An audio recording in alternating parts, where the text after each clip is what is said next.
voters faced a clearer choice between two parties. Joe Biden. Who we are as a nation, what we stand for, and most importantly, who we want to be. That's all on the ballot. Face to face. The main event starts right now. The first presidential debate, live from Case Western Reserve University and Cleveland Clinic in Ohio and New York City. Now reporting, Chief Anchor George Stephanopoulos. Good evening. Welcome back to our special coverage of this first presidential debate. Just moments away now, Donald Trump and Joe Biden will take the stage for 90 minutes, 6 topics on the table. The big question, will the candidates do anything tonight to change the course of this race? President Trump is behind right now, has been for months, and our statistics guru Nate Silver at 538 calculates that Joe Biden is coming into this debate season with a 78% chance of winning the White House. But there are 3 debates, 5 weeks to go, and President Trump has a history of shaking things up. Our chief White House correspondent John Karl is on the scene in Cleveland. George, Donald Trump goes into this debate with his back against the wall. By every publicly available measure, he is losing this race, trailing in the national polls, no consistent lead in any of the top dozen most competitive battleground states. He needs to change the dynamic of this race, and tonight is the best chance for him to do it. He's been here before. 4 years ago, his campaign was collapsing, and he turned it around in part with a debate and going relentlessly and ruthlessly on the attack. I expect that is what he will try to do tonight. Okay, John Karl. Mary Bruce also in Cleveland covering the Biden campaign. Joe Biden has been here before as well, not at the top of the ticket, but he has had 2 vice presidential debates during the general election season.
Good evening from the Health Education campus of Case Western Reserve University and the Cleveland Clinic. I'm Chris Wallace of Fox News, and I welcome you to the first of the 2020 presidential debates between President Donald J. Trump and former Vice President Joe Biden. This debate is sponsored by the Commission on Presidential Debates. The commission has designed the format, 6 roughly 15-minute segments with 2-minute answers from each candidate to the first question, then open discussion for the rest of each segment. Both campaigns have agreed to these rules. For the record, I decided the topics and the questions in each topic. I can assure you, none of the questions has been shared with the commission or the 2 candidates. This debate is being conducted under health and safety protocols designed by the Cleveland Clinic, which is serving as the health security advisor to the commission for all 4 debates. As a precaution, both campaigns have agreed the candidates will not shake hands at the beginning of tonight's debate. The audience here in the hall has promised to remain silent. No cheers, no boos or other interruptions, so we, and more importantly you, can focus on what the candidates have to say. No noise except right now, as we welcome the Republican nominee, President Trump, and the Democratic nominee, Vice President Biden.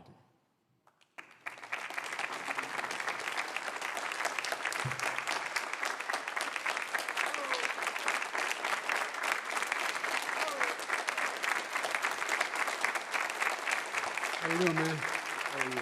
I'm well.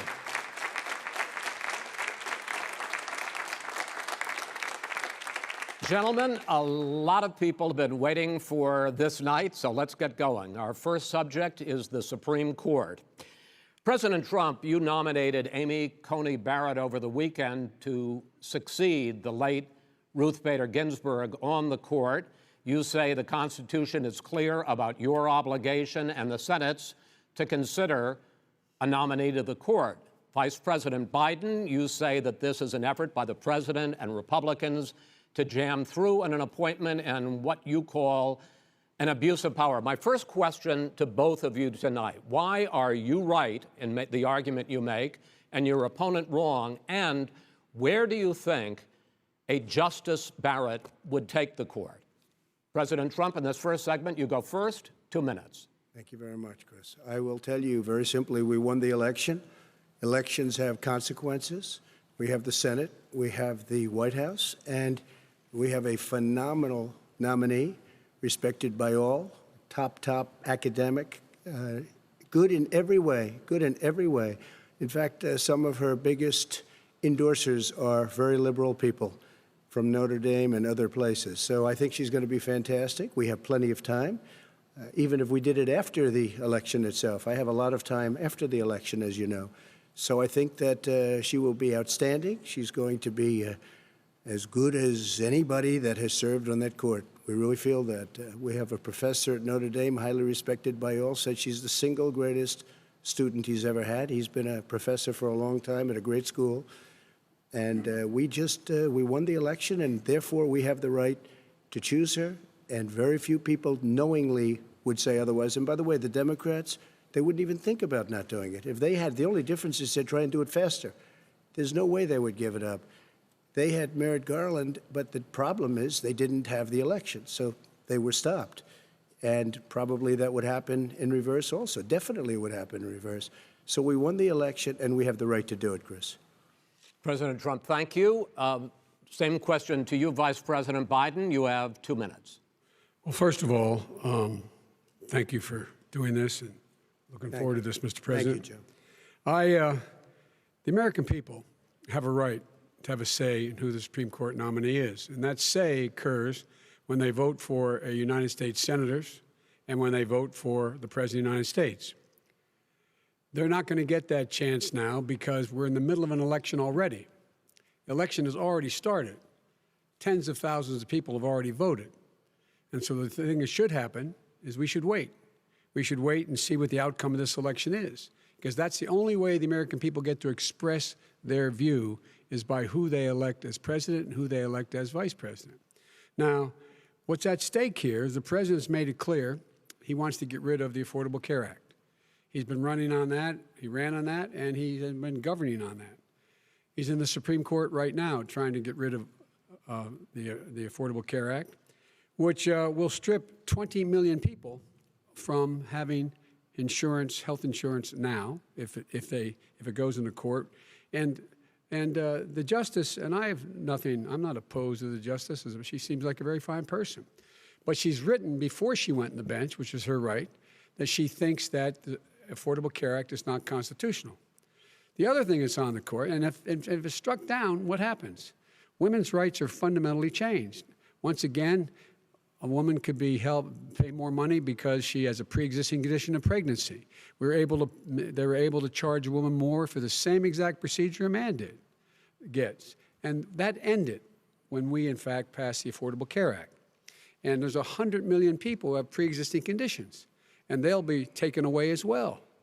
those pre-existing conditions, the insurance companies are going to love this. And so it's just not appropriate to do this before this election. If he wins the election and the Senate is Democrat or Republican, then he goes forward. If not, we should wait until February. All right. There aren't 100 million people with pre-existing conditions. As far as the say is concerned, the people already had their say. Okay, Justice Ginsburg said very powerfully, very strongly, at some point, 10 years ago or so, she said a president and the Senate is elected for a period of time, but a president's elected for 4 years. We're not elected for 3 years. I'm not elected for 3 years. So we have the Senate, we have a president. He's elected to the next during election. that period of time, we have an opening. I'm not elected for 3 years. I'm elected for 4 years. And the 100 million people, Joe, the 100 million people is totally wrong. I don't know where you got that number. The bigger problem that you have is that you're going to extinguish 180 million people with their private health care that they're very happy with. That's simply not true. Well, you're certainly going to socialist. You're going to socialist medicine. We're now into, gentlemen, we're now into open discussion. Open discussion. Open discussion. Yes, I agree. Go ahead, Vice President. Number White. one, he knows that what I proposed.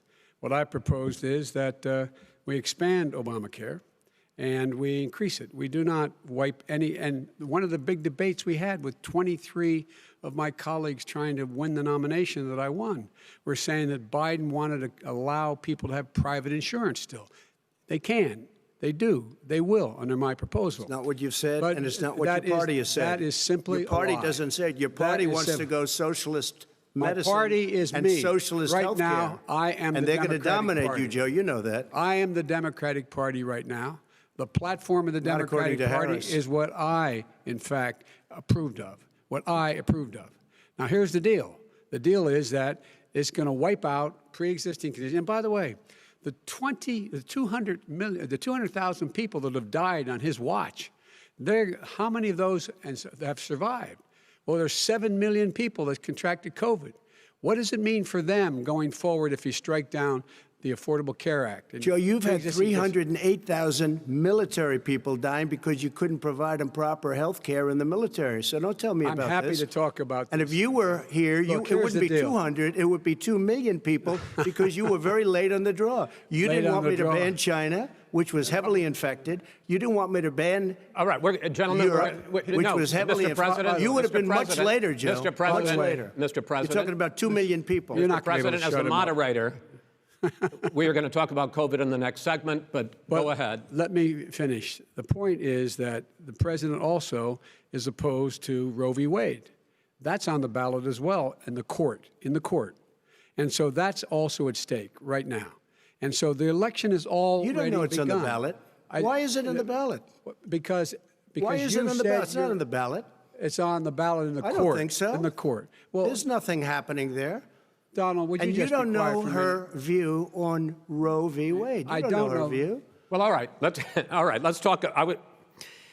We got a lot to unpack here, gentlemen. We got a lot of time. So on health care, and then we'll come back to Roe v. Wade. All right. Mr. President, the Supreme Court will hear a case a week after the election in which the Trump administration, along with 18 state attorneys general, are seeking to overturn That's right. Obamacare, to end Obamacare. You have spent the last... Because they want to give good health care. If I may ask my question, sir. Good health care. Over the last 4 years, you have promised to repeal and replace Obamacare, but you have never in these 4 years come up with a plan, a comprehensive plan Yes, to I have. replace Obamacare. Of course I have.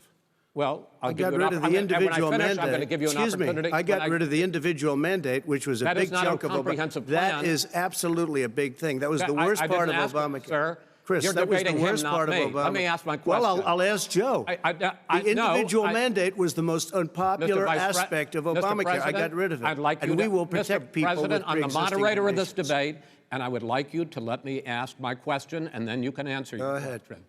You, in the course of these 4 years, have never come up with a comprehensive plan to replace Obamacare, and just this last Thursday, you signed a largely symbolic executive order to protect people with pre-existing conditions 5 days before this debate. So my question, sir, is what is the Trump health care plan? Fine. Well, first of all, I guess I'm debating you, not him, but that's okay. I'm not surprised. Let me just tell you something, that there's nothing symbolic. I'm cutting drug prices. I'm going with favored nations, which no president has the courage to do because you're going against Big Pharma. Drug prices will be coming down 80 or 90%. You could have done it during your 47-year period in government, but you didn't do it. Nobody's done it. So we're cutting health care. What about all of the pre-existing things that we've done, He has not cut insulin. I healthcare. give you an example, insulin. It was destroying families, destroying people. The cost, I'm getting it for so cheap.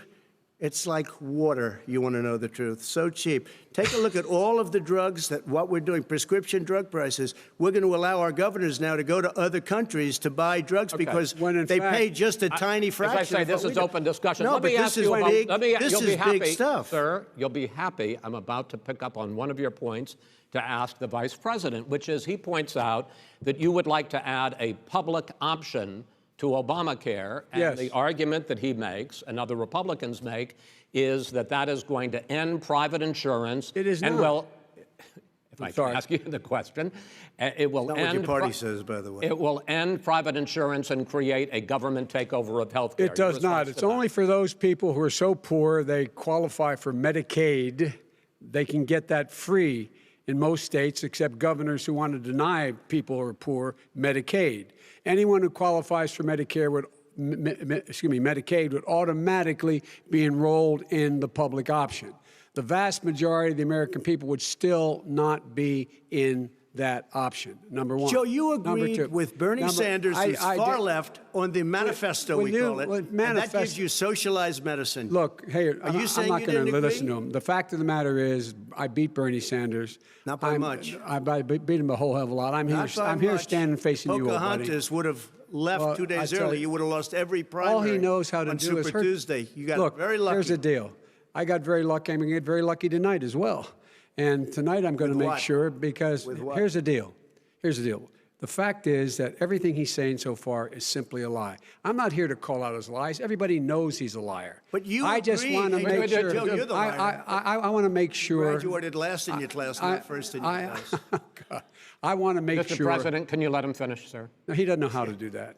He has, You'd be surprised. You pick You'd be surprised. the Go ahead, wrong Joe. guy, Talk, the wrong talk, night Joe. at the wrong time. Listen, you agreed with Here's the Bernie deal. Sanders to the The manifesto. whole idea. Let Now you're him- disavowing it. There Go ahead. is no manifesto, number Please one. let him speak, Mr. Number President. two. You just lost the left. Number two. You just lost the left. You agreed with Bernie Sanders on a plan Folks, that's absolutely folks, agreed do you have to, any and under that idea plan, what you have this clown's socialized, doing? They call it Mr. Medicare. You have any President. do? Socialized medicine. Mr. Well, President, I tell you what, he is not for any help for people needing health care. Because Bernie? because he, in fact, already has cost 10 million people their health care that they had from their employers because of his recession. Number one. Number two, yeah. there are 20 million people getting health care through Obamacare now that he wants to take it away.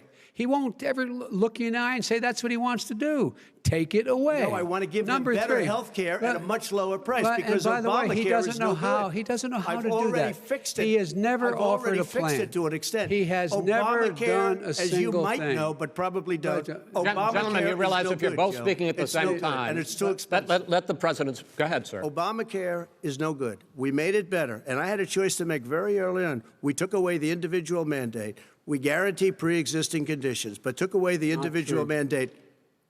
Listen, this is the way it is. And that destroyed, that they shouldn't even call it Obamacare. Then I had a choice to make. Do I let my people run it really well or badly? If I run it badly, they'll probably blame him, but they'll blame me. But more importantly, I want to help people, okay? I said, you got to run it so well. That's what he's And I known just for. had a meeting with them. They said, the problem is no matter how well you run Obamacare, it's a disaster. It's too expensive. I got you. Premiums I are got too it. high, and That's it what his doesn't work. people- that's So what his people we said. do No, want to no, get rid of it. It's Chris, an we open want to get rid of it. I and understand give it, sir, something but I that's have cheaper to and give you better. roughly equal time. Good. Please let the vice president talk. Good. He has no plan for health care. Of course we do. Please. He sends out wishful thinking. He has executive orders that have no power. He hasn't lowered drug costs for anybody. He's been promising a health care plan since he got elected. He has none, like almost everything else he talks about. He does not have a plan. He doesn't have a plan. And the fact is, this man doesn't know what he's talking about. All right. He's I have against it. one final question for you. Sure. Mr. Vice President. If Senate Republicans, we were talking originally about the Supreme Court here, if Senate Republicans go ahead and confirm Justice Barrett, there has been talk about ending the filibuster or even packing the court, adding to the 9 justices there. You call this a distraction by the president, but in fact, it wasn't brought up by the president. It was brought up by some of your Democratic colleagues in the Congress. So my question to you is, you have refused in the past to talk about it. Are you willing to tell the American people tonight whether or not you will support either ending the filibuster or packing the court? Whatever position I take on that, that'll become the issue. The issue is the American people should speak. You should go out and vote. You're in voting now. Vote and let your senators know how strongly you feel. Vote now. Are you going to pack the Make court? sure you, in fact, let people know He doesn't want to you're a answer the senator. question. I'm not going to answer the question Why because wouldn't you answer that because question? the question You want to put a lot of new Supreme Court justices, radical left. Would you shut up, man? Listen, who is on your list, Joe? This Who's is on your so list? Right. Gentlemen, I think This we've is ended so this. He's going to pack the court. We have I'm not going to give a list. We have ended this segment. We're going to move on to the second segment. That was really a productive segment, wasn't it? Keep yapping, man. The people understand, Joe. They sure do. 47 years you've done nothing. They understand. All right. The second subject is COVID-19, which is an awfully serious subject, so let's try to be serious about it. We have had more than 7 million cases of coronavirus in the United States, and more than 200,000 people have died. Even after we produce a vaccine, experts say that it could be months or even years before we come back to anything approaching normal. My question for both of you is, based on what you have said and done so far and what you have said you would do starting in 2021, why should the American people trust you more than your opponent to deal with this public health crisis going forward? In this case, the question goes to you first, sir. 2 minutes uninterrupted. Good luck. 200,000 dead. As you said, over 7 million infected in the United States. We, in fact, have 4% of the world's population, 20% of the deaths. 40,000 people a day are contracting COVID. In addition to that, about between 750 and 1,000 people a day are dying. When he was presented with that number, he said, it is what it is. Well, it is what it is because you are who you are. That's why it is. The president has no plan. He hasn't laid out anything. He knew all the way back in February how serious this crisis was. He knew it was a deadly disease. What did he do? He's on tape as acknowledging he knew it. He said he didn't tell us or give people a warning of it because he didn't want to panic the American people. You don't panic. He panicked. In addition to that, what did he do? He went in and we were insisting that the Chinese, the people we had on the ground in China should be able to go to Wuhan and determine for themselves how dangerous this was. He did not even ask Xi to do that. He told us what a great job Xi was doing. He said we owe him a debt of gratitude for being so transparent with us.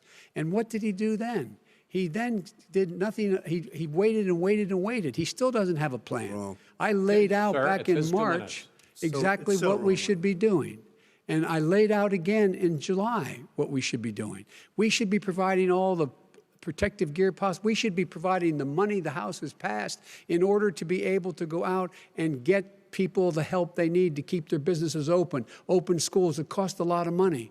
You should get out of your bunker and get out of the sand trap and get in your golf course and go in the Oval Office and bring together the Democrats and Republicans and fund what needs to be done now to save lives. So if we would have listened to you. You have 2 minutes, sir.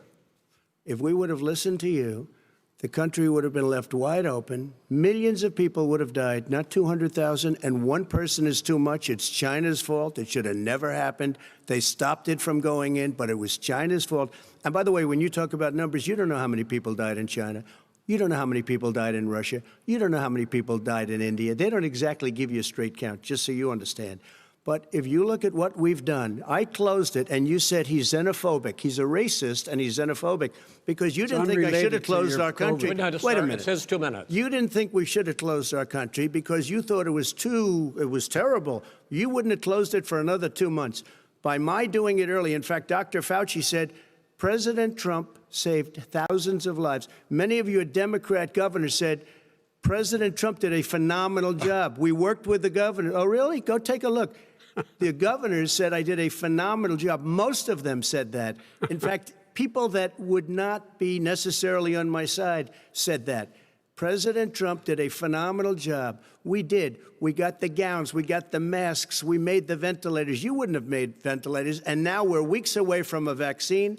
We're doing therapeutics already. Fewer people are dying when they get sick. Far fewer people are dying. We've done a great job. The only thing I haven't done a good job, and that's because of the fake news. No matter what you say to them, they give you bad press on it. It's just fake news. They give you good press. They give me bad press because that's the way it is, unfortunately. But let me just tell you something. I don't care. I've gotten used to it. But I'll tell you, Joe, you could never have done the job that we did. You don't have it in your blood. You could have never done that job. I know how to do the job.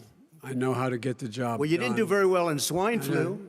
H1N1, you were a disaster. Your own chief of staff said you were a disaster. 14,000 people died, not 200,000. There was no economic recession. Sir, you made a There was no recession. You made a point. Let him answer it. And there was we didn't shut down the economy. This is his economy he's shut down. The reason it's shut down is because, look, you folks at home, how many of you got up this morning and had an empty chair at the kitchen table because someone died of COVID? How many of you were in a situation where you lost your mom or dad and you couldn't even speak to them? You had a nurse holding a phone up so you could, in fact, say goodbye. You would have lost far more people. Far more people.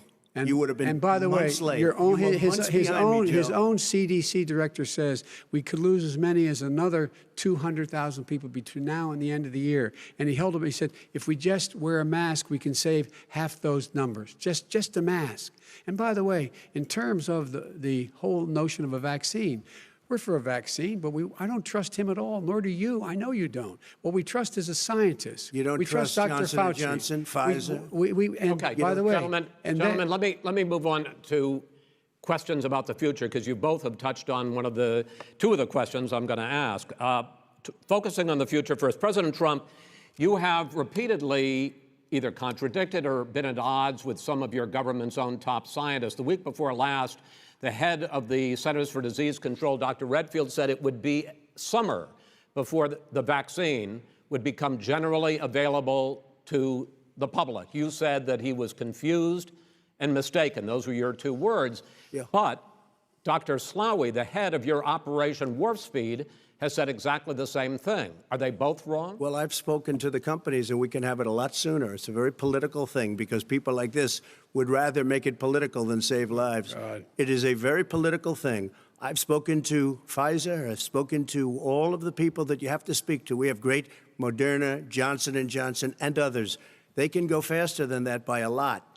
Become very political because the left, or I don't know if I call them left, I don't know what I call them. So you're suggesting that the head of your Operation Warp Speed, Dr. Slaoui? I disagree with him. Yeah, no, I disagree with both of them. And he didn't say that. He said it could be there, but it could also be much sooner. I had him in my office 2 days ago. He talked about the summer, sir, before it's generally available, just like he said it's a possibility that we'll have the answer before November 1st. It could also be after after when it's that. generally available. Well, we're going to deliver it right away. We have the military all set up. Logistically, they're all set up. We have our military that delivers soldiers, and they can do 200,000 a day. They're going to be delivering. This is the same man It's who all told set you up. by Easter this would be gone away. By the warm weather, it'd be gone. Miraculous, like a miracle. And by the way, maybe you could inject some bleach in your arm, and that would take care of it. This is the same man. That was said sarcastically, and you know that. That was said sarcastically. And so here's the deal. This man is talking about a vaccine. Every serious company is talking about maybe having a vaccine done by the end of the year. But the distribution of that vaccine will not occur until sometime beginning or the middle of next year to get it out, if we get the vaccine. And pray God we will. Pray God we will. Mr. Vice President, I want to pick up, though. You'll have the vaccine sooner I want to than pick that. up on this question, though. You say the public can trust the scientists, but they can't trust President Trump. In fact, you said that again tonight. Your running mate, Senator Harris, goes further, saying the public health experts, quote, will be muzzled, will be suppressed. Given the fact that polls already show that people are concerned about the vaccine and are reluctant to take it, Are you and your running mate, Senator Harris, contributing to that fear? No more than the question you just asked him. You pointed out. He puts pressure and disagrees with his own scientists. But you're saying Everybody you can't, or knows. Senator And- Harris is saying no, you can't trust the scientists. No, you can't trust the scientists. She didn't say that. You can't trust She said the public health Did say experts, that. quote, will be muzzled, will be suppressed. Well, that's what he's going to try to do. But there's millions of scientists, there's thousands of scientists out there, like here at this great hospital, that don't work for him. Their job doesn't depend on him. That's not, they're the people, and by the way. I spoke to the scientists that are in charge. By the way. They will have the vaccine very soon. Let him finish. Do you believe for a moment what he's telling you in light of all the lies he's told you about the whole issue relating to COVID? He still hasn't even acknowledged that he knew this was happening, knew how dangerous it was going to be back in February, and he didn't even tell you. He's on record as saying it. He panicked or he just looked at the stock market, one of the two, because guess what? A lot of people died, and a lot more are going to die unless he gets a lot smarter, a lot quicker. So- Mr. President? Did you use the word smart? So you said you went to Delaware State, but you forgot the name of your college. You didn't go to Delaware State. You graduated either the lowest or almost the lowest in your class. Don't ever use the word smart with me. Don't ever use that word. Oh, give me a break. Because you know what? There's nothing smart about you, Joe. 47 years, you've done nothing. Let's have this debate. And if We'll you see would have who's had, let me just tell you something, Joe. No, if you would have had the charge of what I was put through, I had to close the greatest economy in the history of our country. And by the way, now it's being built again. see, and it's We're going to going get up to the fast. economy in the next segment, sir. Okay. It's going up fast. Okay. Look forward to talking. When it comes to how the virus has been handled so far, the two of you have taken very different approaches, and this is going to affect how the virus is handled going forward by whichever of you ends up becoming the next president. I want to quickly go through several of those. Reopenings. Vice President Biden, you have been much more reluctant than President Trump about reopening the economy and schools. Why, sir? Because he doesn't have a plan. If I were running, I know what the plan is. You've got to provide these businesses the ability to have the money to be able to reopen with the PPE as well as with the sanitation they need. You have to provide that them to Nancy plastic. Pelosi. Well, he's just shush for a minute. Tell it to Nancy Pelosi. And Schumer, by the Brian way, Chuck. Nancy Pelosi and Schumer, they have a plan. He won't even meet with them. The Republicans won't meet with the Senate. And he sits in his golf course. And I mean, literally, think about it. You probably play Think more than about I it. do, Joe. What about this question of reopenings and the fact? Well, he wants to shut down this country, and I want to keep it open. And we did a great he thing just by admitted shutting he it shut down. it down. Wait a minute, Let Joe. him Let me finish, shut sir. you down for a second, Joe, just for 1 second. He wants to shut down the country. We just went through it. We had to because we didn't know anything about the disease. Now we found that elderly people with heart problems and diabetes and different problems are very, very vulnerable. We learned a lot. Young children aren't. Even younger people aren't. We've learned a lot. But he wants to shut it down. More people will be hurt by continuing. If you look at Pennsylvania, if you look at certain states that have been shut down, they have Democrat governors all. One of the reasons they're shut down is because they want to keep it shut down until after the election on November 3rd. I want to move on to another because subject. it's a I want to move political on to thing. another I've subject. got to respond. Those states are not subject. doing well that are shut down Which is right gotta now. respond to that. Wants President to shut down Trump, the you whole have country. begun to increasingly question the effectiveness of masks as a disease preventer. And in fact, recently you have cited the issue of waiters touching their masks and touching plates.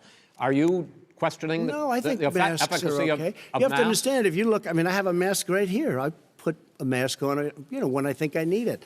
Tonight, as an example, everybody's had a test, and you've had social distancing and all of the things that you have to. But I Just wear like your masks rallies. when needed. When needed, I wear masks. Okay, let me ask. I don't wear masks like him. Every time you see him, he's got a mask. He could be speaking 200 feet away from it. He shows up with the biggest mask I've ever seen. I will say this. Vice President Biden, go ahead, sir. Look, the way to open businesses is give them the wherewithal to be able to open. We provided money. The Congress. But I was asking you, sir, about masks. Well, masks make a big difference. His own head of the CDC said if we just wore masks between now, everybody wore masks and social distance between now and January, we'd probably save up to 100,000 lives. It matters. And they've also It said the matters. opposite. They've And also said no, the opposite. no serious person said the opposite. They've no also said, well, look serious at I wanna Dr. ask you- Fauci. Dr. Fauci said the He opposite. did not I want say to the ask you, we He got a said little very bit more than strongly, a minute left in this masks segment. are not good. Then he changed his mind. He said masks are good. I'm wanna okay ask- with masks. I I'm want to not ask you fighting both about masks. one last subject, because your different approaches has even affected the way that you have campaigned. President Trump, you're holding large rallies with crowds packed together, thousands of people. Outside. Outside, yes, sir, agreed. Vice President Biden, you are holding much smaller events with Because nobody will show up. people with. Well, it's true. Nobody shows up to his rallies. All right. In any case, why you holding the big rallies? Why you not? You goes first, sir. Because people want to hear what I have to say. I mean, But are you I've not done a worried great about it job spreading as a disease? president, and I'll have 35,000 people show up at airports. We use airports. Are you and not worried hangars, about and we the have a disease lot of issue, people. sir? Well, so far we have had no problem whatsoever. It's outside. That's a big difference, according to the experts. And we do them outside. We have tremendous crowds, as you see. I mean, and literally on 24 hours' notice. And Joe does the circles and has 3 people someplace. Okay. By the way, did you see Yes, sir. one of the last big rallies he had? And a reporter came up to him to ask him a question. He said, no, stand back. Put on your mask. Put on a mask. Have you been tested? I'm way far away from those other people. That's what he said. I can't. I'm going to be okay. He's not worried about you. He's not worried about the people out there breathing in one another. We've had no or negative cheek to effect. jowl. No negative effect. We've Come had on. no negative effect. And we've had 35,000, 40,000 All right. people you want at these rallies. Just Yes. quickly finish up, because I want to move on to our next. Yes, I would. He's been totally irresponsible the way in which he has handled the social distancing and people wearing masks, basically encouraged them not to. All right. He's a fool on this. If you could get the crowds, you would have done the same thing. But you can't. Nobody cares. Gentlemen, can we move on to the Nobody cares. Gentlemen, can we move on to the economy? Yes. The economy is, I think it's fair to say, recovering faster than expected from the shutdown. Much faster. In the second quarter, the unemployment rate fell to 8.4% last month. The Federal Reserve says the hit to growth, which is going to be there, is not going to be nearly as big as they had expected. President Trump, you say we are in a V-shaped recovery. Vice President Biden, you say it's more of a K-shape. What difference does that mean to the American people in terms of the economy? President Trump, in this segment, you go first. So we built the greatest economy in history. We closed it down because of the China plague. When the plague came in, we closed it down, which was very hard psychologically to do. He didn't think we should close it down, and he was wrong. And again, 2 million people would be dead now instead of still 204,000 people is too much. One person is too much. Should have never happened from China. But what happened is we closed it down, and now we're reopening, and we're doing record business. We had 10.4 million people in a 4-month period that we've put back into the workforce. That's a record the likes of which nobody's ever seen before. And he wants to close down he will shut it down again. He will destroy this country. You know, a lot of people, between drugs and alcohol and depression, when you start shutting it down, you take a look at what's happening in some of your Democrat-run states where they have these tough shutdowns. And I'm telling you, it's because they don't want to open it. One of them came out last week. You saw that. Oh, we're going to open up on November 9th. Why November 9th? Because it's after the election. They think they're hurting us by keeping them closed. They're hurting people. People know what to do. They can social distance. They can wash their hands. They can wear masks. They can do whatever they want. But they got to open these states up. When you look at North Carolina, when you look, and these governors are under siege, Pennsylvania, Michigan, and a couple of others, you got to open these states up. It's not fair. You're talking about almost, it's like being in prison. And you look at what's going on with divorce, look at what's going on with alcoholism and drugs. It's a very, very sad thing. And he'll close down the whole country. This guy will close down the whole country and destroy our country. Our country is coming back incredibly well, setting records as it does it. We don't need somebody to come in and say, let's shut it down. All right. Your 2 minutes, sir. We're now moved to you. As I said, posing the question, the president says it's a V-shaped recovery. You say it's a K-shaped recovery. What's the difference? The difference is millionaires and billionaires like him in the middle of the COVID crisis have done very well. Billionaires have made another $300 billion because of his profligate tax proposal, and he only focused on the market. But you folks at home, You folks living in Scranton and Claymont and all the small towns and working class towns in America, how well are you doing? This guy paid a total of $750 in taxes. Sir, wait, no, sir, it's just wrong statement. Yeah, I understand. You've agreed to the 2 minutes, so please let him have it. Do I get my time back? The fact is that he has, in fact, worked on this in a way that he's going to be the first president of the United States to leave office having fewer jobs in his administration than when he became president. Fewer jobs than when he became president. First one in American history. Secondly, the people who have lost their jobs are those people who have been on the front lines, those people who have been saving our lives, those people who have been out there dying, people who've been putting themselves in the way to make sure that we could all try to make it. And the idea that he is insisting that we go forward and open when you have almost half the states in America with a significant increase in COVID deaths and COVID cases in the United States of America. And he wants to open it up more. Why does he want to open it up? Why doesn't he take care of the American? You can't fix the economy until you fix the COVID crisis. And he has no intention of doing anything about making it better for you all at home in terms of your health and your safety. Schools. Why aren't schools open? Because it costs a lot of money to open them safely. You know, they were going to give, his administration was going to give the teachers and school students masks. And then they decided, no, couldn't do that because it's not a national emergency. Not a national emergency. They've done nothing to help small businesses. Nothing. They're closing. 1 in 6 is now gone. He ought to get on the job and take care of the needs of the American people so we can open safely. All right. Your time is up, sir. Well, we are going to get to... I have to respond to that. Well, you both had 2 minutes, sir. Excuse me, he made a statement. So did you. People want their schools, people want their schools open. They don't want to be shut down. They don't want their state shut down. They want their restaurants. I look at New York. It's so sad what's happening in New York. It's almost like a ghost town, and I'm not sure it can ever recover what they've done in New York. People want their places open. They want to get back to their lives. They'll be careful, but they want their schools open. I'm the one that brought back football. By the way, I brought back Big Ten football. It was me, and I'm very happy to do it. And all right, people of Ohio are very proud of me. And you know how I found out? When he took gentlemen, we're going to get to your economic plans going forward in a moment. But first, Mr. President, as you well know, there's a new report that in 2016, the year you were elected president, and 2017, your first year as president, that you paid $750 a year in federal income tax each of those years.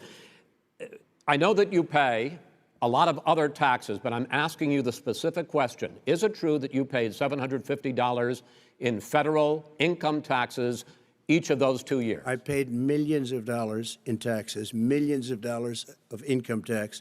And let me just tell you, there was a story in one of the papers. Show us your tax I paid $38 million 1 year. I paid $27 million Show us your tax 1 year. returns. I went... you'll see it as soon as it's finished. You'll see it. You know, if you want to go to the Board of Elections. There's a 118-page or so report that says everything I have, every bank I have, I'm totally under-leveraged because the assets are extremely good, and we have a very, I built a great company. I'm asking you a specific question, which is... But let me tell you... I understand all of that. I understand all of that. But no, Mr. President. Go ahead. I'm asking you a question. Will you tell us how much you paid in federal income taxes in 2016 and 2017? Millions of dollars. You paid millions of dollars? Millions of dollars, So yes. not $750? Millions of dollars, and you'll get to see it. And you'll get to see it. But let me just tell you, Chris, let me just tell you something, that it was the tax laws. I don't want to pay tax. Before I came here, I was a private developer. I was a private business people. Like every other private person, unless they're stupid, they go through the laws, and that's what it is. He passed a tax bill that gave us all these privileges for depreciation and for tax credits. We build a building and we get tax credits, like the hotel on Pennsylvania Avenue. You get a massive, which, by the way, was given to me by the Obama administration, if you can believe that. Now, the man got fired right after that happened. But Vice President Biden, you want to respond? Yeah, I do want to respond.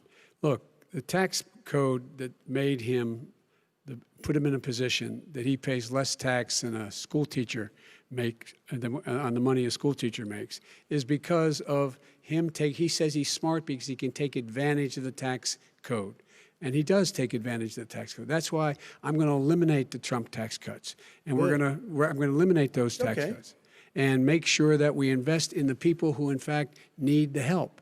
People out there need help. But why didn't you do it over the last 25 years? Because you weren't president. Because you weren't president screwing things up. You were a senator. And You're by the way, worst you were a president vice- America has ever had. Hey, Come Joe, on. let me just tell you, Joe, I've done more in 47 months. I've done more than you've done in 47 years, Joe. We've done things that you never even thought of doing, including Gentlemen, fixing the broken military that you gave me, including taking care of your vets. Mr. President, we're talking about the economy. I'd like to ask you about your plans going forward because, Mr. Vice President, your economic plan, if you were to be elected president, focuses a lot on big government, big taxes, big spending. I want to focus first on the taxes. You propose more than $4 trillion over a decade in new taxes on individuals making more than $400,000 a year and on corporations. President Trump says that that kind of an increase in taxes is going to hurt the economy as it's just coming out of a recession. Well, just take a look at what is the analysis done by Wall Street firms. Points out that my economic plan would create 7 million more jobs than his in 4 years, number one. And number two, it would create an additional $1 trillion in economic growth because it would be about buying American. That we're going to make this federal government spend $600 billion a year on everything from ships to steel to buildings and the like. And under my proposal, we're going to make sure that every penny of that has to be made by a company But respectfully, in America. sir, I'm talking about taxes, not spending. By the way, I'm going to eliminate a significant number of the tax. I'm going to make the corporate tax 28%. It shouldn't be 21%. You have 91 companies, in the Fortune 500 who don't pay a single penny in tax, making billions of dollars. Why didn't you do it before when you were vice president with Obama? Because you, in fact, passed that. That was right. your tax proposal. I got it done. And you know what happened? Yeah, you got it done. Our economy boomed like it's never boomed. The economy is Mr. busted. President, Let me finish. Mr. President, let me pick up on that. You would continue your free market approach, lower taxes, more deregulation, correct? Not lower taxes for the American people. But let me. Excuse me. But in Obama's, you talk about the economy booming. It turns out that in Obama's final 3 years as president, more jobs were created, 1.5 million more jobs than in the first 3 years of your presidency. They had the slowest recovery economic recovery since 1929. It was the slowest recovery. Also, they took over something that was down here. All you had to do is turn on the lights and you pick up a lot. But they had the slowest economic recovery since 1929. Let me tell you about the stock market. When the stock market goes up, that means jobs. It also means 401ks.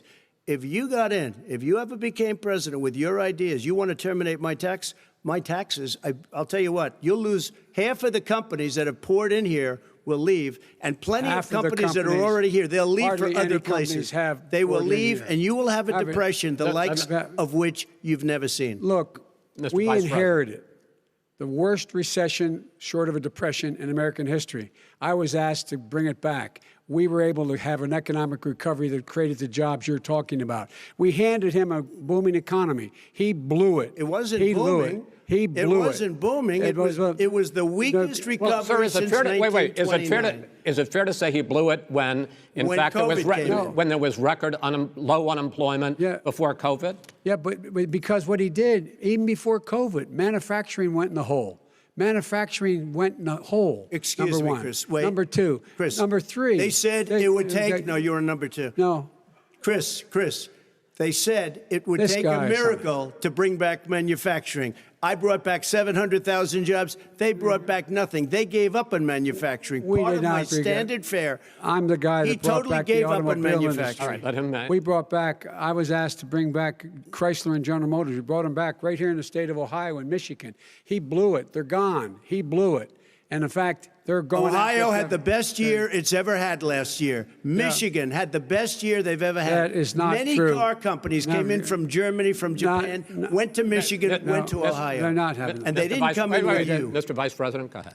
And so you take a look at what he's actually done. He's done very little. His trade deals are the same way. He talks about these great trade deals. You know, he talks about the art of the deal. China's perfected the art of the steal. We have a higher deficit with China now than we did before. We have the highest trade deficit China with ate Mexico. your lunch, down All right, gentlemen, 18%. China ate your lunch, Joe, and no wonder your son goes in and he takes out billions of dollars, to manage. He makes millions of dollars. And also, Simply while we're not at it, true. why is it, just out of curiosity, the mayor of Moscow's wife gave your son $3.5 million. What did he do to deserve it? What did he do with Burisma to deserve $183,000? None You've of asked that your is question, true. let him answer. None of that is true. Oh, really? It's He didn't totally get No, $3.5 hey, million? Mr. President, It's Mr. totally- President, please. totally You've asked a question. discredited. Totally discredited. And by the way, Well, wait, he didn't get No, no. $3.5 million, Joe? Mr. Vice, He got Mr. $3.5 President, million.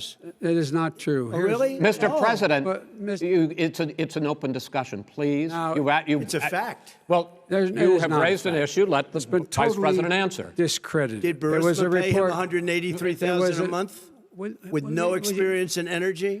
Mr. Look, President, my job? son did nothing wrong at Burisma. I think he did. and Mr. the only guy President, that let did him something- answer. He doesn't want to let me answer because he knows I have the truth. His position has been totally, thoroughly discredited. who? And The media? By everybody. Well, by the media, by our because they refuse to allies, by talk the about it World because they're Bank, embarrassed. by everyone has discredited. Matter of fact, even Mr. the people President, who please stop. testified under oath. So let me under ask you oath, this, under- Joe. under No, oath. go ahead, Mr. I'm listening to even you. The people under, He got $3.5 million from testified- Moscow. He testified under oath, and his administration said, "I did my job and I did it very well. Oh, I really? did it I'd like to honorably." know who they are. Well, I'll give you the list I'll of the fire people who them. testified. No, go ahead, sir. Sure, you've already fired most of them because they did a Some good because job. some people don't do a well, good here's job. With you, Go they ahead. said- You get here's the the, wait a deal. minute. You get the final word, Mr. Well, it's hard to get any word in with this clown. Excuse me, this. Hey, this let me just person. say, Joe, No. Mr. President. $3.5 Mr. million, President. Joe. That is simply Why did not he true. deserve $3.5 million It from did- Moscow? Look, here's the deal. We want to talk about families and ethics. I don't want to do that. I mean, his family we could talk about all night. His family's My already... family, No, let him go. my family already lost wrote- a fortune by Go ahead. coming down and helping Go us ahead. with Go ahead, government. sir. And that's such a... they're right That's here. it, Mr. That's President. such a Every great... single one of them lost This a is not fortune about by my coming and family or helping his us family. with It's government. about your family, They the didn't American collect $3.5 people. million He for doesn't. nothing. That's not true. It doesn't want to talk about what you need. You, the American people. It's about you. That's what we're talking about you here. should All right, Not that's the end of the Shouldn't have segment. taken the money. We're moving on. He didn't take them. Well, Vice it's a very- President, but Chris, no, can I be honest? It's a very important Try to be question. honest. No, I- He I- stood good. up. No, he stood up, the answer to and the he question is no. threatened Ukraine. No, sir. With $1 billion, if you don't that get rid of is the trust. absolutely You know what? not stop. You're on true. tape doing it. You're going to You're on have tape. True. Gentlemen. Is- I hate to raise Chris, my voice, he's but on it seems tape. to be. Why shouldn't I be different than the two of you? So here's the Got a deal. good point. We have 6 segments. We have ended that segment. We're going to go to the next segment. In that segment, you each are going to have 2 uninterrupted moments. In those 2 uninterrupted minutes, Mr. President, you can say anything you want. I'm going to ask a question about race, but if you want to answer about something else, go ahead. But I think that the country would be better served if we allowed both people to speak with fewer interruptions. I'm appealing to you, sir, to do that. Well, and him too. Well, frankly, you've been doing more interrupting Well, that's than all he right, has. but he does plenty. Well, less than, sir, less there's than. plenty. No, less than you have. Let's please continue on. The issue of race. Vice President Biden, you say that President Trump's response to the violence in Charlottesville 3 years ago, when he talked about very fine people on both sides, was what directly led you to launch this run for president. Oh, yeah, sure. President Trump, you have often said that you believe you have done more for black Americans than any president, with the possible exception of Abraham Lincoln. My question for the two of you is, why should voters trust you rather than your opponent to deal with the race issues facing this country over the next 4 years? Vice President Biden, you go first. It's about equity and equality. It's about decency. It's about the Constitution. And we have never walked away from trying to require equity for everyone, equality for the whole of America. But we've never accomplished it. But we've never walked away from it like he has done. It is true. The reason I got in the race is when those people, close your eyes, remember what those people looked like coming out of the fields carrying torches, their veins bulging, just spewing anti-Semitic bile, and accompanied by the Ku Klux Klan. A young woman got killed. And they asked the president what he thought. He said there were very fine people on both sides. No president has ever said anything like that. It is who's now, 2 minutes, sir. Second point I'd make to you is that when Floyd was killed, when Mr. Floyd was killed, there was a peaceful protest in front of the White House. What did he do? He came out of his bunker, had the military use tear gas on him so he could walk across to a church and hold up a Bible. And then what happened after that? The bishop of that very church said that it was a disgrace. The general who was with him said all he ever wants to do is divide people, not unite people at all. This is a president who has used everything as a dog whistle to try to generate racist hatred, racist division.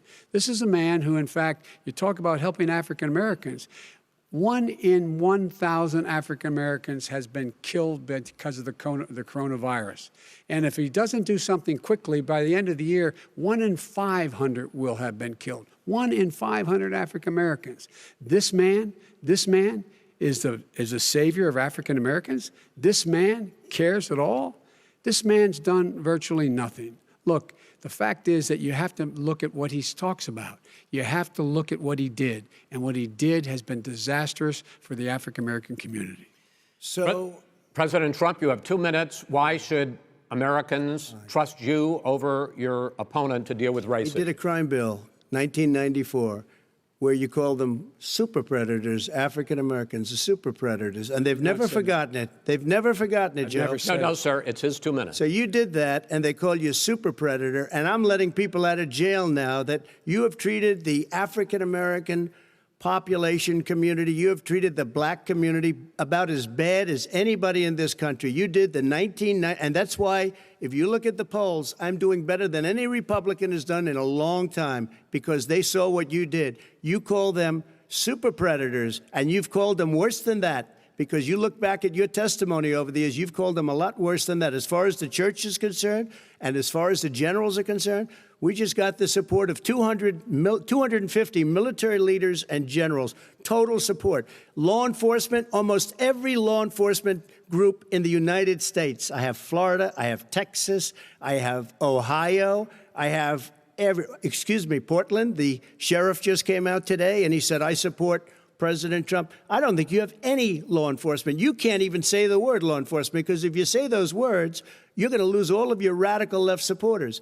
And why aren't you saying those words, Joe? Why don't you say the words law enforcement? Because you know what? If they called us in Portland, we would put out that fire in a half an hour, but they won't do it because they're run by radical left Democrats. If you look at Chicago, if you look at any place you want to look, Seattle, they heard we were coming in the following day, and they put up their hands, and we got back Seattle. Minneapolis, we got it back, Joe, because we believe in law and order, but you don't. The top 10 cities and just about the top 40 cities are run by Democrats and, in many cases, radical left. And they've got you wrapped around their finger, Joe, to a point where you don't want to say anything about law and order.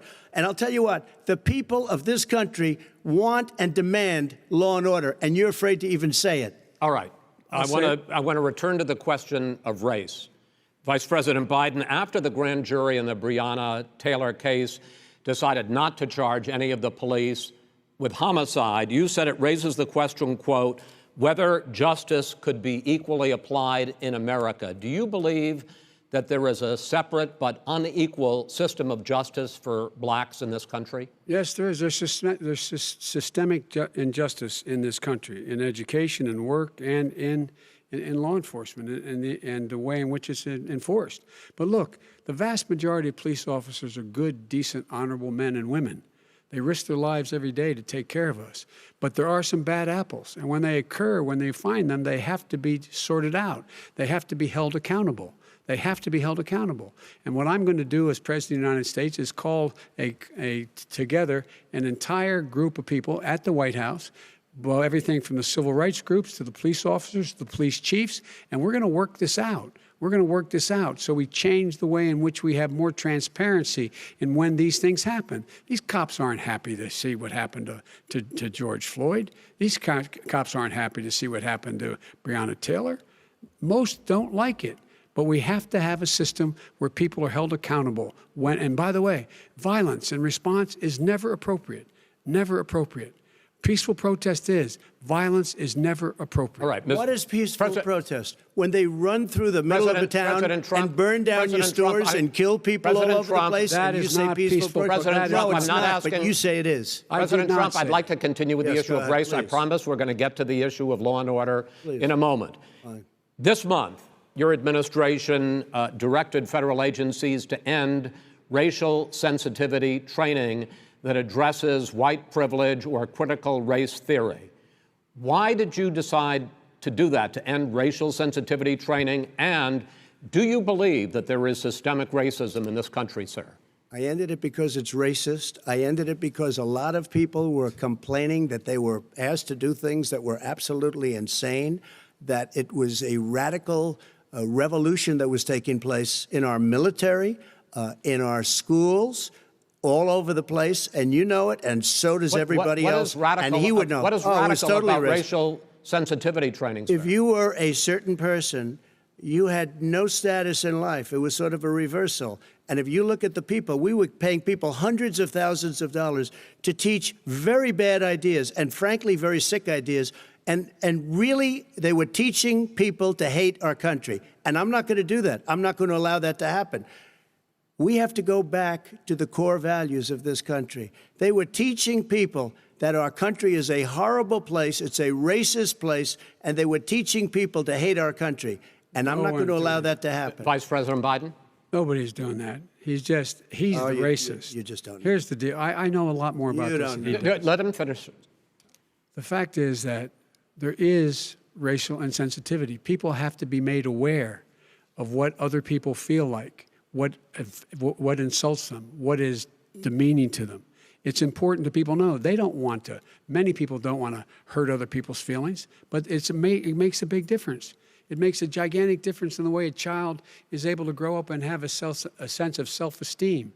It's a little bit like how this guy and his friends look down on so many people. They look down their nose on people like Irish Catholics like me and grew up in Scranton. They look down on people who don't have money. They look down on people who are of a different faith. They look down on people who are a different color.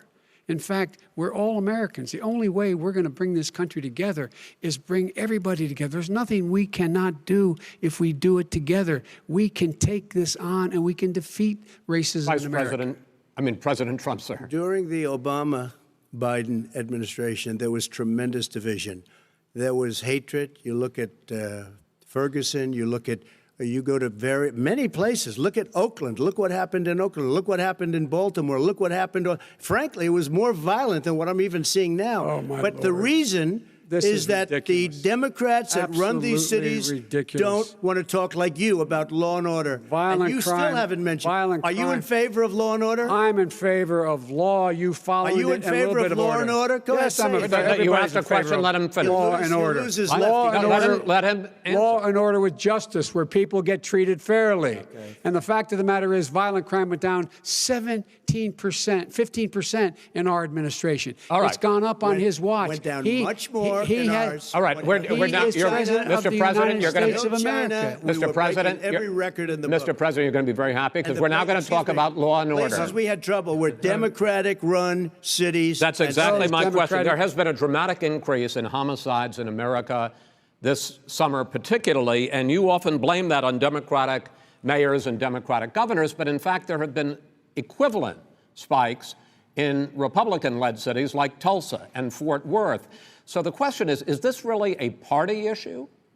I think it's a party issue. You can bring in a couple of examples, but if you look at Chicago, what's going on in Chicago, where 53 people were shot and 8 died, shot.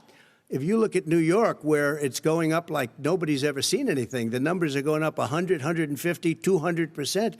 Crime. It is cities. crazy what's going on. And he doesn't want to say law and order because he can't, because he'll lose his radical left supporters. And once he does that, it's over with. But if he ever got to run this country and they ran it the way he would want to run it, we would have our suburbs would be gone. By the way, our suburbs would be gone, and you would see problems like you've never seen. He wouldn't know a suburb unless he took a wrong turn. Oh, I know suburbs. He would not. So much Go ahead. Wait a minute. I was raised in the suburbs. This is not 1950. All these dog whistles on racism don't work anymore. Suburbs are by and large integrated. There's many people today driving their kids to soccer practice and or to black and white and Hispanic in the same car as there have been any time in the past. What really is a threat to the suburbs and their safety is his failure to deal with COVID. They're dying in the suburbs. His failure to deal with the environment. They're being flooded. They're being burned out because his refusal to do anything. That's why the suburbs are in trouble. I do want to talk about this issue of law and order, though. And in the joint recommendation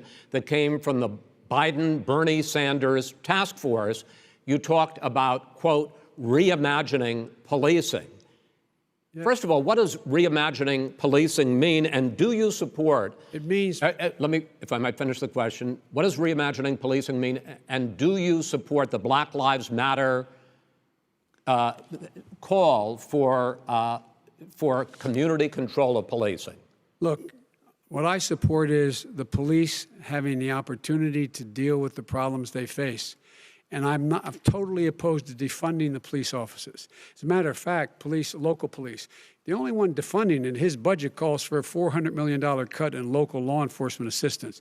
They need more assistance. They need, when they show up for a 9/11 call, to have someone with them as a psychologist or psychiatrist to keep them from having to use force and be able to talk people down. We have to have community policing like we had before, where the officers get to know the people in the communities. That's when crime went down. It didn't go up, it went down. And so we have to be engaged. That's not what they're talking about, Chris. That's not what they're talking about. He's talking about defunding the police. That is not true. He doesn't have any law support. Look, he has no law enforcement support. That's not true. Almost nothing. Look. Oh, really? Who do you have? Name one group that supports you. Name one group that came out and supported you. Go ahead. Look, think. We have time. We don't have time to do anything. No, think all right. Name one law enforcement group that came out and supported gentlemen, you. I think I'm going to take back the moderator's role, and I want to get to another subject, which is the issue of protests in many cities that have turned violent. In Portland, Oregon, especially, we had more than 100 straight days of protests, which I think you would agree. You talk about peaceful protests. Many of those turned into riots. Mr. Vice President, you say that people who commit crimes should be held accountable. The question I have, though, is, as the Democratic nominee, and earlier tonight you said that you are the Democratic Party right now, have you ever called the Democratic mayor of Portland or the Democratic governor of Oregon and said, hey, you got to stop this, bring in the National Guard, do whatever it takes, but you'd stop the days and months of violence in Portland? I don't hold public office now. I am a former vice president. I've made it clear in my public statements that the violence should be prosecuted. It should be prosecuted, and anyone who commits it. But you've never called for the people, the leader. Excuse me, sir. You had never called for the leaders in Portland and in Oregon to bring in the National Guard and knock off 100 days of riots. They can, in fact, take care of it if he just stay out of the way. Look here. Oh, really? Really? Here's the thing. I sent in the U.S. Marshals to get the killer of the young man in the middle of the street. They shot him, and for 3 days, President Trump, Portland wouldn't do anything. I had to send in the U.S. Marshals. They took care of business. Go ahead, sir. And by the way, his own former spokesperson said, riots and chaos and violence help his cause. That's what this is all about. I don't know who said that. I do. Who? I think Kellyanne Conway. I don't think she said that. She said that. And so here's the all right. But here's the point. The point is that's what he keeps trying to rile everything up. He doesn't want to calm things down. Instead of going in and talking to people and saying, let's get everybody together, figure out how to deal with this. What's he do? He just pours gasoline in the fire constantly, and every single solitary time. Okay, and to end this, button up this segment, I'm going to give you a minute to answer, sir. You have repeatedly criticized. I have to answer his statement. No, you have repeatedly. Wait, you have no, you've been talking back and forth. He made a statement. I'm asking you. I would love to end it. Sir. I would love to end it. If you want to switch seats. We could very quickly. We could do that, but I'd send in the National Guard, it would be over. There'd be no problem. Okay. But they don't want to accept the National Guard. You have repeatedly criticized the the vice president for not specifically calling out Antifa and other left-wing That's right. extremist groups. But are you willing tonight to condemn white supremacists and militia groups and to say that they need to stand down and not add to the violence in a number of these cities, as we saw in Kenosha and as we've seen in Portland? Sure, Are you I'm willing prepared to do that, specifically but do it? Well, I go would ahead, say, sir. I would say almost everything I see is from the left wing, not from the right wing. So what are you saying? I'm willing to do anything. I want to see Well, peace. then do it, sir. Say it. Do it. Say it. Do you want to call him?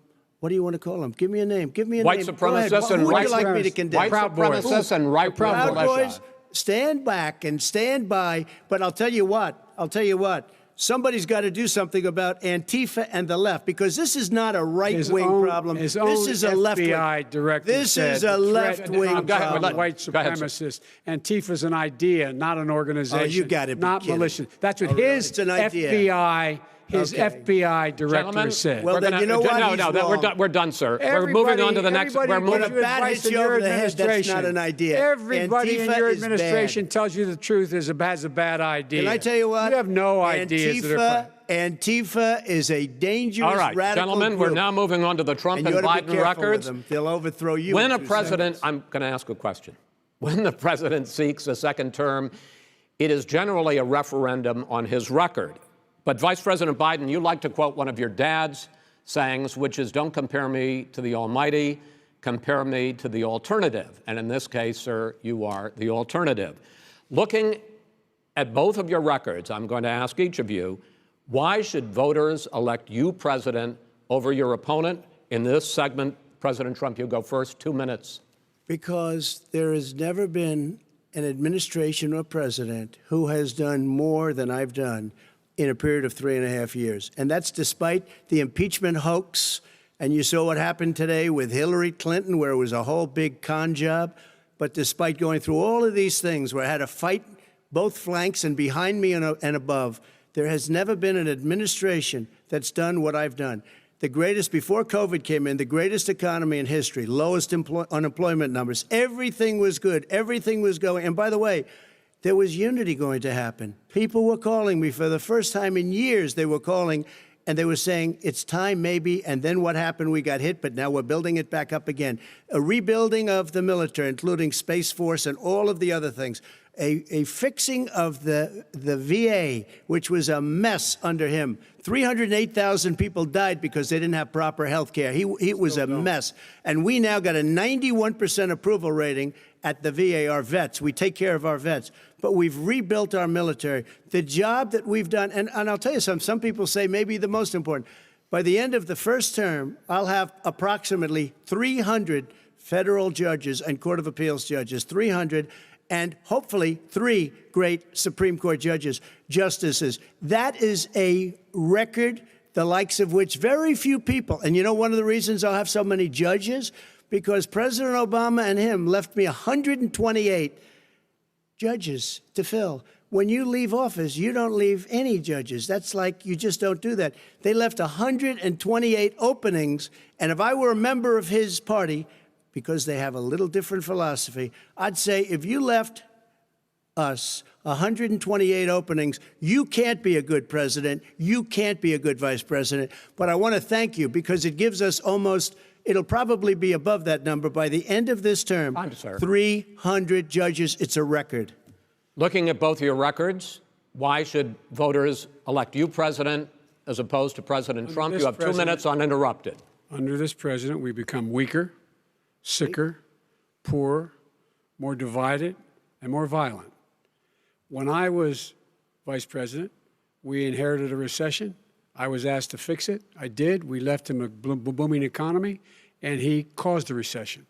With regard to being weaker, the fact is that I've gone head-to-head with Putin and made it clear to him we're not going to take any of his stuff. He's Putin's puppy. He still refuses to even say anything to Putin about the bounty on the heads of American soldiers. Your son got $3.5 million.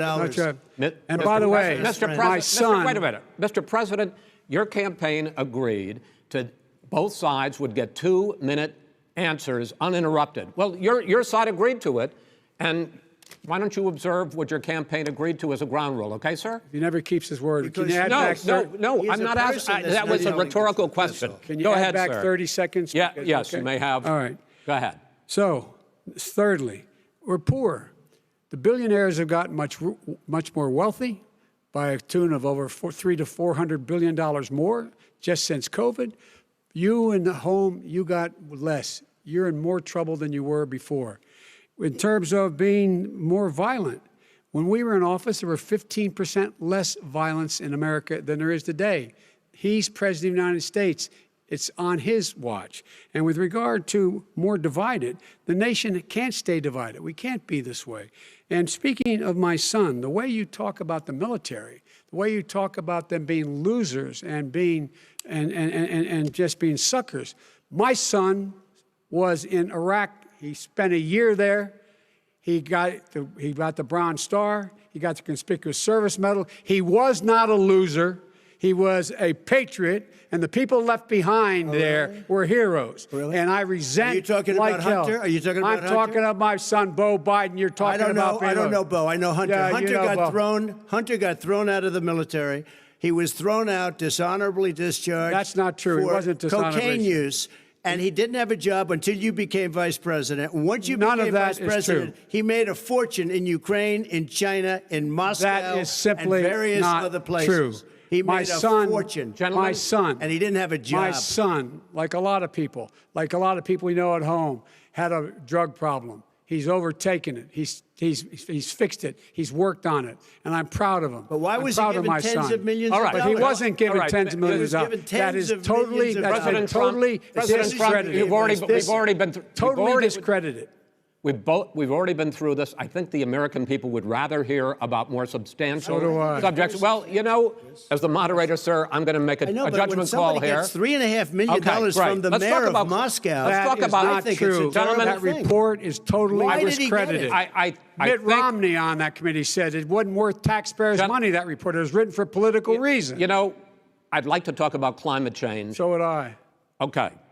The forest fires in the West are raging now. They have burned millions of acres. They have displaced hundreds of thousands of people. When state officials there blame the fires on climate change, Mr. President, you said, I don't think the science knows. Over your 4 years, you have pulled the U.S. out of the Paris Climate Accord. You have rolled back a number of Obama environmental records. What do you believe about the science of climate change? And what will you do in the next 4 years to confront it? I want crystal clean water and air. I want beautiful, clean air. We have now the lowest carbon. If you look at our numbers right now, we are doing phenomenally. But I haven't destroyed our businesses. Our businesses aren't put out of commission. If you look at the Paris Accord, it was a disaster from our standpoint. And people are actually very happy about what's going on because our businesses are doing well. As far as the fires are concerned, you need forest management in addition to everything else. The forest floors are loaded up with trees, dead trees that are years old, and they're like tinder, and leaves and everything else. You drop a cigarette in there, the whole forest burns down. You've got to have forest management. What do you You've got to have believe? cuts. What do you believe about the science of climate change, sir? I believe that we have to do everything we can to have immaculate air, immaculate water, and do whatever else we can that's good. You know, we're planting 1 billion trees, the Billion Tree Project, and it's very Do you exciting believe for a lot of people. that human pollution, greenhouse gas emissions contributes to the global warming of this I think planet? a lot of things do, but I think to an extent, yes. I think to an extent, yes. But I also think we have to do better management of our forests. Every year, I get the call, California's burning. California's burning. If that was cleaned, if you had forest management, good forest management, you wouldn't be getting those calls. You know, in Europe, they live their forest cities. They're called forest cities. They maintain their forests. They manage their forests. I was with the head of a major country. It's a forest city. He said, sir, we have trees that are far more, they ignite much easier than California. There shouldn't be that problem. I spoke with the governor about it. I'm getting along very well with the governor. But I said, you know, at some point, you can't every year have hundreds of thousands of acres of land just burned to the ground. But, sir, that's burning down because of a lack of But, management. sir, if you believe in the science of climate change, Why have you rolled back the Obama Clean Power Plan, which limited carbon emissions in power plants? Why have you relaxed? Because it was driving energy prices through the sky. Why have you relaxed fuel economy standards that are going to create more pollution from cars Well, and not trucks? really, because what's happening is the car is much less expensive and it's a much safer car, and you're talking about a tiny difference. And then what would happen, because of the cost of the car, you would have at least double and triple the number of cars purchased. We have the old slugs out there that are 10, 12 years old. If you did that, the car would be safer. It would be much cheaper by $3,500. In the case of California, they've simply ignored No, but you would take a lot of cars rollback. off the market because people would be able to afford a car. Now, and by the way, we're going to see how that turns out. But a lot of people agree with me, many people. The car has gotten so expensive because they have computers all over the place for an extra little bit of gasoline. And, and I'm okay with electric cars, too. I think I'm all for electric cars. I've given big incentives for electric cars. But what they've done in California is just crazy. Right. Vice President Biden, I'd like you to respond to the president's climate change record, but I also want to ask you about a concern. You proposed $2 trillion in green jobs. You talk about new limits, not abolishing, but new limits on fracking, ending the use of fossil fuels to generate electricity by 2035, and zero net emission of greenhouse gases by 2050. The president says a lot of these things would tank the economy and cost millions of jobs. He's absolutely wrong, number one. Number two, if in fact, during our administration, the Recovery Act, I was in charge, able to bring down the cost of renewable energy to cheaper than or as cheap as coal and gas and oil. Nobody's going to build another coal-fired plant in America. No one's going to build another oil-fired plant in America. They're going to move to renewable energy, number one. Number two, we're going to make sure that we are able to take the federal fleet and turn it into a fleet that's run on their electric vehicles. Making sure that we can do that, we're going to put 500,000 charging stations and all of the highways that we're going to be building in the future. We're going to build an economy that, in fact, is going to provide for the ability us to take 4 million buildings and make sure that they, in fact, are weatherized in a way that, in fact, they'll emit significantly less gas and oil because the heat will not be going out. There's so many things that we can do now to create thousands and thousands of jobs. We can get to net zero in terms of energy production by 2035. Not only not costing people jobs, creating millions of good paying jobs, not $15 an hour, but prevailing wage, by having a new infrastructure that, in fact, is green. And the first thing I will do, I will rejoin the Paris Accord. I will join the Paris Accord because with us out of it, look what's happening. It's all falling apart. And talk about someone who has no relationship with foreign policy. Brazil, the rainforests of Brazil are being torn down, are being ripped down. More carbon is absorbed in that rainforest than every bit of carbon that's emitted in the United States. Instead of doing something about that, I would be gathering up and making sure we had the countries of the world coming up with $20 billion and say, here's $20 billion. Stop tearing down the forest. And if you don't, then you're going to have significant economic consequences. What about the argument that President Trump basically says that you have to balance environmental interests and economic interests, and he's drawn his line? Well, he hadn't drawn a line. He still, for example, makes sure that he wants to make sure that methane's not a problem. You can now emit more methane without it being a problem. Methane. This is a guy who says that you don't have to have mileage standards for automobiles that exist now. This is the guy who says that, well, the fact that it's all true. And here's the deal. He's talking about the Green New Deal, and it's not $2 billion or $20 billion, as you said. It's $100 trillion. I'm talking about where they want to rip down buildings and rebuild the building. No, it's the dumbest, most ridiculous. Where airplanes are out of business, where two-car systems are out, where they want to take out the cows too. That's not true either, right? This is a $100 trillion. Look, that's more money than our country could make in 100 years if we're not going to the case. All right, let me destroy our because country. I actually wait a minute, sir. I actually have studied your plan, and it includes upgrading 4 million buildings, weatherizing 2 million homes over 4 years, building 1.5 million energy efficient homes. So the question becomes, the president is saying, I think some people who support the president would say that sounds like it's going to cost a lot of money and hurt the economy. What it's going to do is going to create thousands and millions of jobs, good-paying jobs. Let him finish, sir. He doesn't know how to do that. $100 billion. The fact is, it's going to create millions of good-paying jobs, and these tax incentives to people for people to weatherize, which he wants to get rid of. It's going to make the economy much safer. Look how much we're paying now to deal with the hurricanes. By the way, he has an answer for hurricanes. He said maybe we should drop a nuclear weapon on them. They may. I never said that at all. He did say. You made it up. And here's the deal. You make up a lot of things. We are going to be in a position where we can create hard, good jobs by making sure the environment is clean and we all are in better shape. We spend billions of dollars now, billions of dollars on floods, hurricanes, rising seas. We're in real trouble. Look what's happened just in the Midwest with these storms that come through and wipe out entire sections and counties in Iowa. That didn't happen before. They're because of global warming.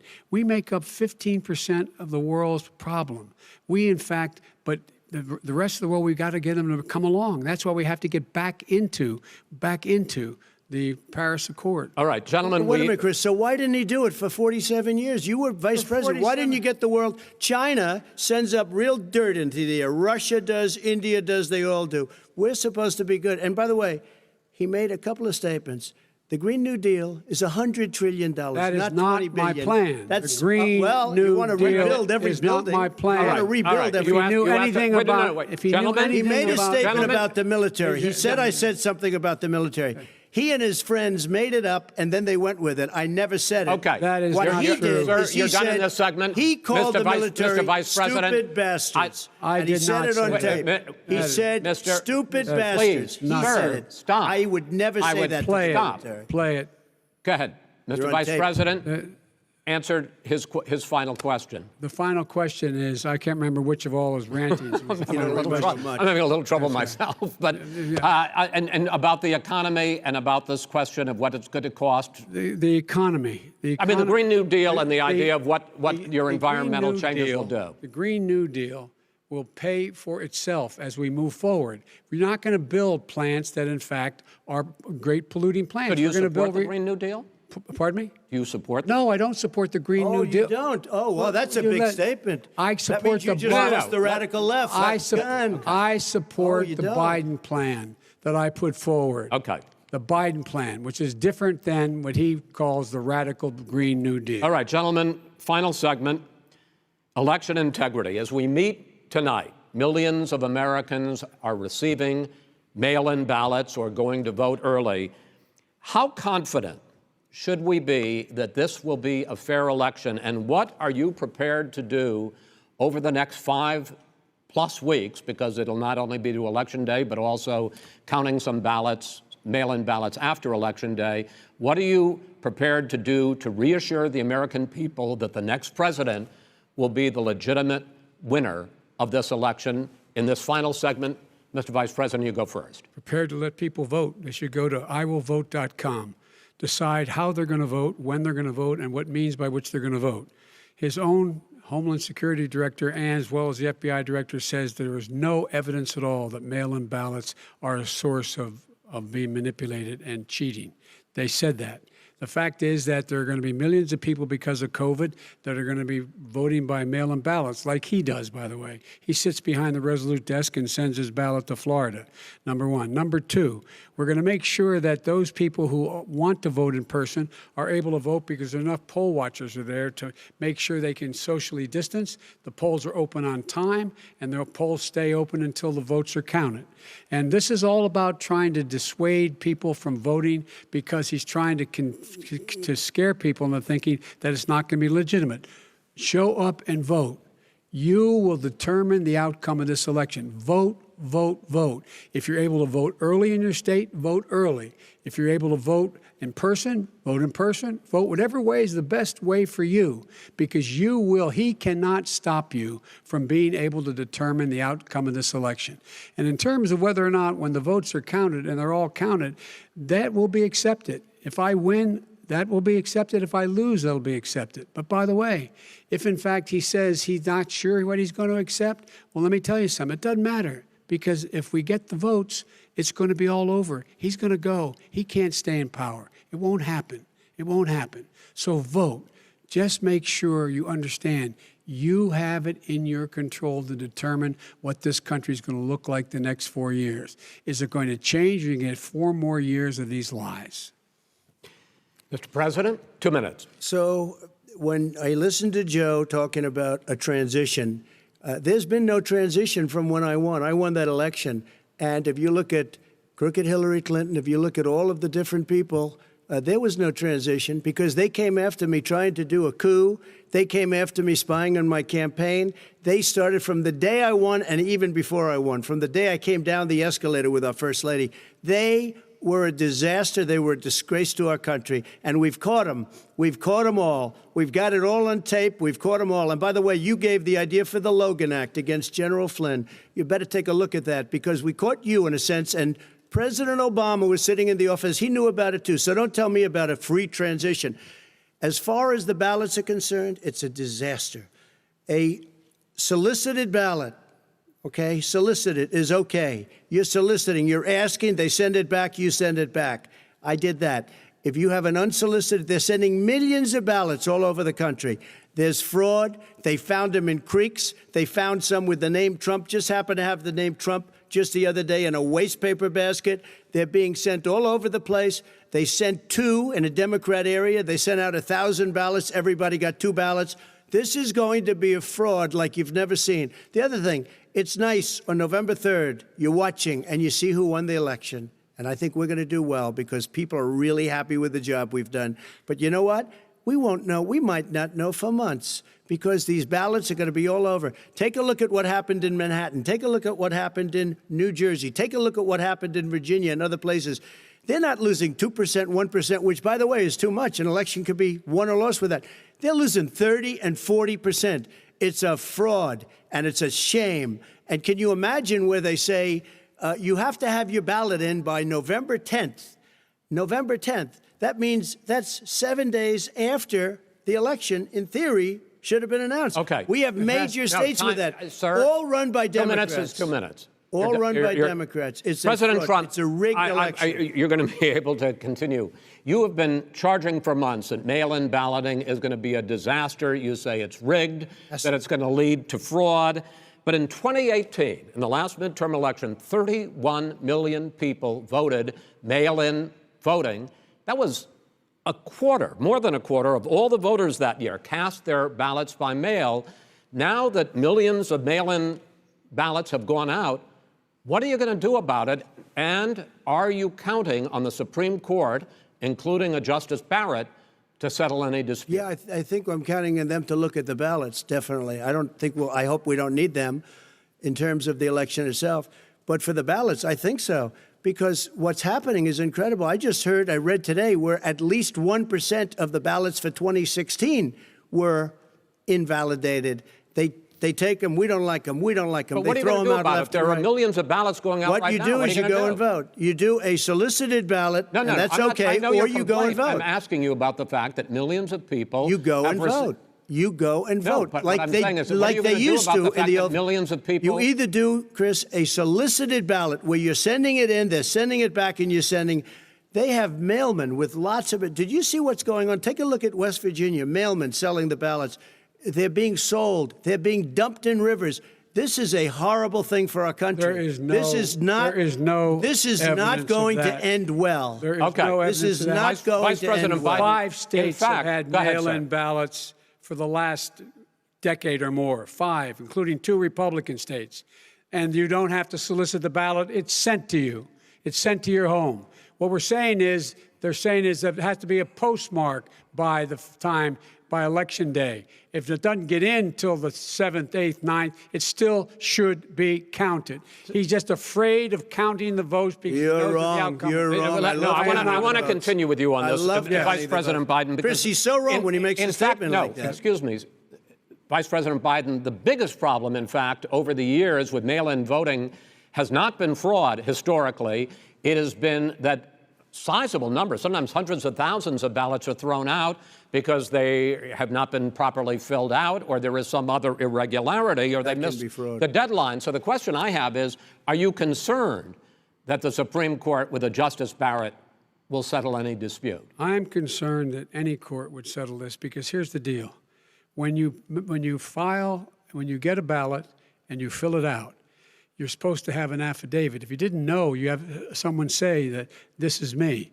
You should be able to, if in fact you can verify that's you before the ballot is thrown out, that's sufficient to be able to count the ballot because someone made a mistake and not dotting the correct I. Who they voted for, testify, say who they voted for, say it's you. That is totally legitimate. All right. Excuse me, Chris, when you have 80 million ballots I have a final sent in question. and swamping the system, you know it can't be done. You know it can't. And already there's been so fraud. Now, mail service delivers wait a minute, gentlemen. The final question is, in 8 states, we can keep talking. In 8 states, election workers are prohibited currently by law, 8 states, from even beginning to process ballots, even take them out of the envelopes and flatten them until Election Day. That means that it's likely, because there's going to be a huge increase in mail-in balloting, that we are not going to know on election night who the winner is, that it could be days, it could be weeks. Could be months. Until we find out who the new president is. So first for you, sir, finally for the vice president, I hope neither of you will interrupt the other. Will you urge your supporters to stay calm during this extended period, not to engage in any civil unrest? And will you pledge tonight that you will not declare victory until the election has been independently certified? President Trump, you go first. I'm urging my supporters to go into the polls and watch very carefully, because that's what has to happen. I am urging them to do it. As you know, today there was a big problem. In Philadelphia, they went in to watch. They're called poll watchers, a very safe, very nice thing. They were thrown out. They weren't allowed to watch. You know why? Because bad things happen in Philadelphia, bad things.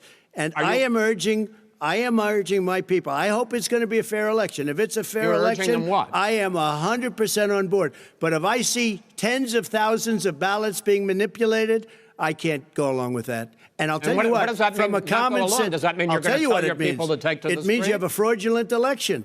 You're And what are sending you out gonna do? 80 And million what would you ballots. do about that? They're not equipped to. These people aren't equipped to handle it. Number one. Number two, they cheat. They cheat. Hey, they found ballots in a waste paper basket 3 days ago, and they all had the name military ballots. They were military. They all had the name Trump on them. Vice President you think Biden, that's good? Vice President Biden, final question for you. Will you urge your supporters to stay calm while the vote is counted, and will you pledge not to declare victory until the election is independently certified? Yes, and here's the deal. We count the ballots, as you pointed out. Some of these ballots in some states can't even be opened until Election Day. And if there's thousands of ballots, it's going to take time to do it. And by the way, our military, they've been voting by ballots since the end of the Civil War, in effect. And that's what's going to happen. Why was it not? Why is it for them somehow not fraudulent? It's the same process. It's honest. No one has established at all that there is fraud related to mail-in ballots, that somehow it's a fraudulent process. It's already been established. Take a look at Carolyn Maloney's race. I asked you had an opportunity to respond. Look at Carolyn Maloney. Go ahead. They have no idea what happened. Vice President Biden, go ahead. He has no idea what he's talking about. Here's the deal. The fact is, I will accept it, and he will too. You know why? Because once the winner is declared, after all the ballots are counted, all the votes are counted, that'll be the end of it. That'll be the end of it. And if it's me, in fact, fine. If it's not me, I'll support the outcome. And I'll be a president not just for the Democrats. I'll be a president for Democrats and Republicans. And this guy, I want to see an honest ballot count. Gentlemen, you say that's the end of it? This is the end of this debate? Honest ballot count. We're going to leave it there. To be continued as in more debates as we go on. President Trump, Vice President Biden, it's been an interesting hour and a half. I want to thank you both for participating in the first of 3 debates that you have agreed to engage in. We want to thank Case Western Reserve University and the Cleveland Clinic for hosting this event. The next debate, sponsored by the Commission on Presidential Debates, will be 1 week from tomorrow, October 7th, at the University of Utah In Salt Lake City, the two vice presidential nominees, Vice President Mike Pence and Senator Kamala Harris, will debate at 9 p.m. Eastern that night. We hope you watch. Until then, thank you and good night.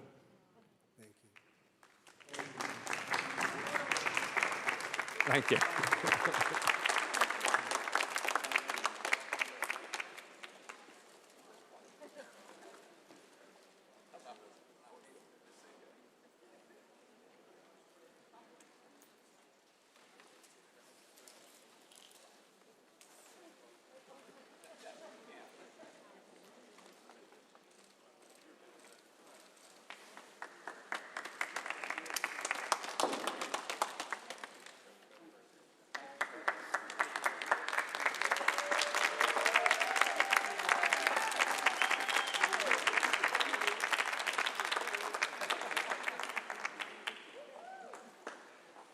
Trump, the greatest president of all time.